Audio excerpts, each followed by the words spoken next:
In this movie, we're going to learn how to rename branches. We saw how to create branches already, and we created a few. Get branch will show us the list. You can see that I've got master currently checked out, and I've also got the new feature branch and the shortened title branch. Now, shortened title is pretty descriptive. I can kind of guess what that's about, especially if there's, let's say, 10 different branches. I can kind of pick out which one it is. But new feature, that's really vague and not at all descriptive. So it's much a better idea to give these a very descriptive name, letting us know what they do. So what does the new feature branch do? Well, I made it off of master, so let's take a look. Let's see what it does. Let's do get diff master dot dot new feature. So that shows us what it does. What it does is it adds that chunk of text right after welcome to Explore California. We were just sort of adding text at the time, but in the real world, we have to ask ourselves, well, why were we adding this text? What were we trying to do by adding it? Were we trying to be more descriptive? Were we trying to improve our search engine results? Let's say that it's the second one. Let's say that we're trying to improve our search engine results. That's a process called search engine optimization, or SEO for short.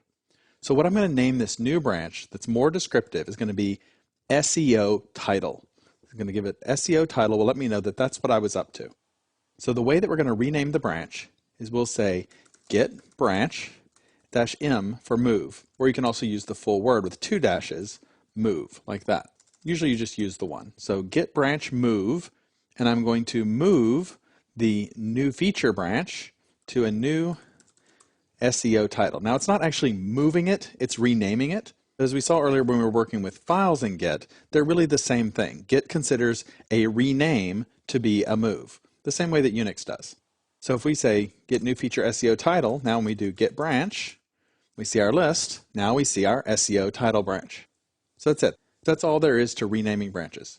Just be sure that you do give your branches good names, names that help you to distinguish what they're all about. Now, if you're working in a large organization and you're doing, let's say, trouble tickets where you're fixing bugs and things like that, there might be some kind of a support ticket attached to it. In that case, maybe you want to name your branch with the ticket name. Maybe it's ticket 375, something like that. But you want some way that you can look through at a glance and pick out the branch that you're looking for.